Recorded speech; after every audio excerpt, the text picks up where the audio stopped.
इस रील पर 16 million views थे, लेकिन मोदी सरकार ने आईटी एक्ट का मिसयूज करके इसे इंडिया में ब्लॉक करवा दिया। लेकिन पता है क्या है, इन लोगों को एहसास नहीं है कि जनता में कितनी ताकत है।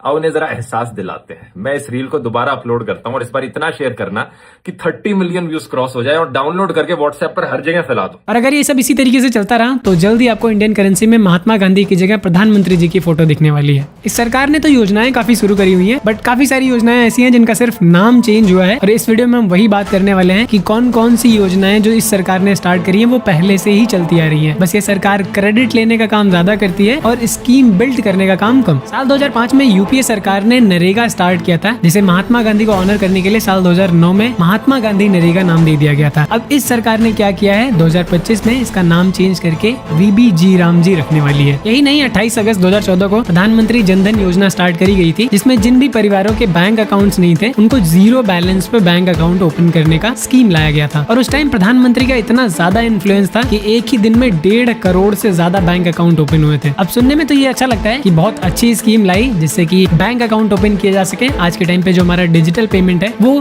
इसीलिए पॉसिबल हो पाया क्योंकि मोस्टली लोगों के बैंक अकाउंट्स ऑलरेडी हैं। बट सच्चाई ये है कि इसके ठीक 2 साल पहले अगस्त 2012 में आरबीआई ने एक स्कीम लॉन्च करी थी, जिसके तहत जीरो बैंक बैलेंस पर आपका अकाउंट ओपन किया जाएगा। आपको फ्री में एटीएम या फिर डेबिट कार्ड प्रोवाइड किया जाएगा। स्वच्छ भारत अभियान के बारे में तो सुना ही होगा। 2 अक्टूबर साल 2014 को ये लॉन्च किया गया था, जिसका उद्देश्य खुले में शौच को पूरी तरीके से समाप्त करने का था। ये भी कोई नई चीज नहीं थी। साल 2012 में निर्मल भारत अभियान शुरू किया गया था। ये इसी का एक्सटेंडेड वर्जन है, जिसका क्रेडिट भाजपा सरकार ने ले लिया। 22 जनवरी 2015 को प्रधानमंत्री नरेंद्र मोदी जी ने बेटी बचाओ बेटी पढ़ाओ अभियान शुरू किया था, जिसका उद्देश्य बेटियों की शिक्षा, सामाजिक और वित्तीय रूप से उन्हें स्वतंत्र बनाना और सामाजिक शोषण से भी बचाना था। अब ये कोई मास्टर स्ट्रोक नहीं था, बल्कि साल 2008 में ministry of women and child development ने national girl child day programme start किया था। ये बस वही है और कुछ नहीं है। मेक इन इंडिया जिसे साल 2014 में स्टार्ट किया गया था, इसका पर्पज ये था कि जो मैन्युफैक्चरिंग सेक्टर है उनको बढ़ावा देना है। ये भी कोई नई चीज नहीं थी, क्योंकि साल 2011 में नेशनल मैन्युफैक्चरिंग पॉलिसी बनाई गई थी, जिसका भी सेम मोटिव था। फरवरी 2016 में प्रधानमंत्री फसल बीमा योजना सरकार के द्वारा लॉन्च किया जाता है, जिसका मेन मोटिव ये था कि जो फार्मर्स की इनकम है उसको स्टेबलाइज किया जा सके। क्योंकि होता ये था कि जब फसलें बर्बाद हो जाती तो किसानों को लोन उठाने पड़ते थे, फिर उनको चुकता नहीं कर पाते थे। ये सारी प्रॉब्लम्स को कम करने के लिए ये बीमा योजना स्टार्ट करी गई थी। इस स्कीम को सुनने के बाद मुझे लगा चलो सरकार ने किसानों के लिए कुछ तो किया, बट इसके ठीक 5 साल पीछे जाने पे पता चलता है कि एक संशोधित कृषि बीमा योजना 2010-11 में ऑलरेडी चल रही थी। बस करंट सरकार ने इसका नाम चेंज किया है और कुछ भी चेंज नहीं हुआ है। अभी भारत में जो 80 करोड़ लोगों को फ्री का राशन मिल रहा है, ये भी इस गवर्नमेंट की देन नहीं है, ये भी पिछली सरकारों की ही देन है। ऐसी कई योजनाएं हैं जो पिछली सरकार द्वारा शुरू की गई हैं। इस सरकार में बस नाम चेंज हुआ है ताकि क्रेडिट लिया जा सके।